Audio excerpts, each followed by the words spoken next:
They came from the city with questions. Priests, Levites, the professional definers of reality. They found a man in the wilderness and asked the question they always ask.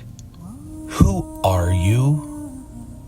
That question still echoes through every soul. It's the voice of every system that needs to label, measure, approve, contain.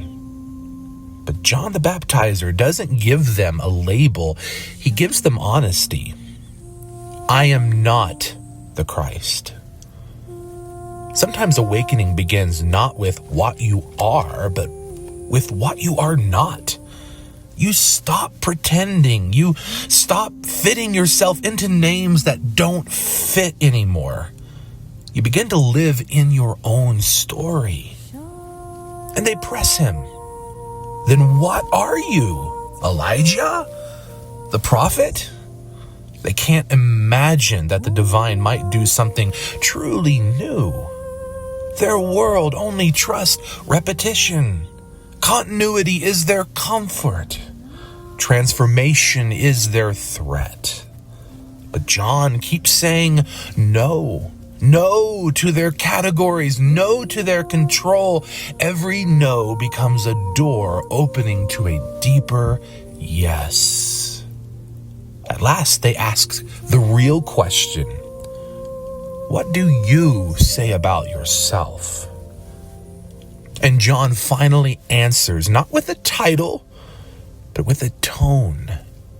I am a voice crying in the wilderness.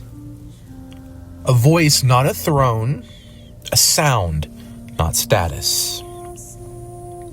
The same breath that hovered over the waters at creation now vibrates through a human throat. The wilderness is his temple, emptiness his amplifier. For in every age, God's new word is born in the wilderness, where there is room to resonate. Make straight the way of the Lord, he cries.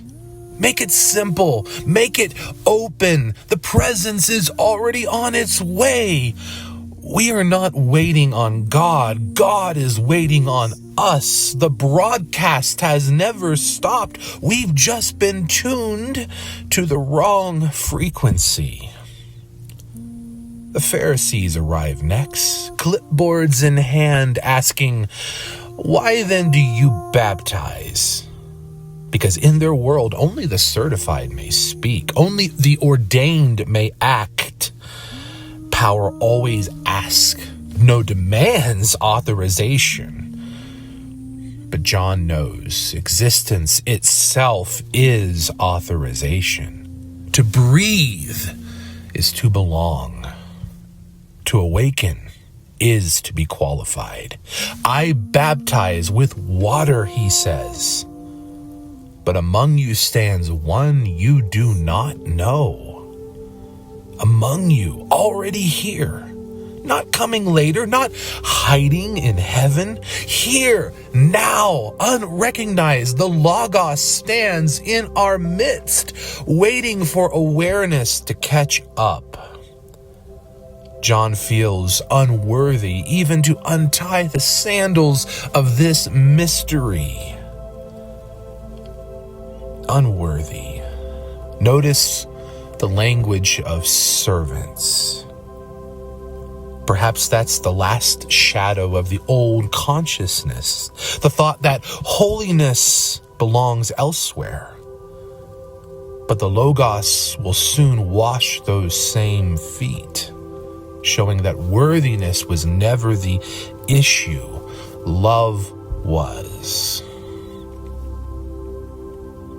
And so the scene ends in a place called Bethany, across the Jordan, a threshold land, neither wilderness nor city, not quite past, not yet future. Here the river divides and revelation begins again. Bethany is where all awakenings start, where the old systems still call your name, but the new creation is already whispering. Among you stands one you do not know.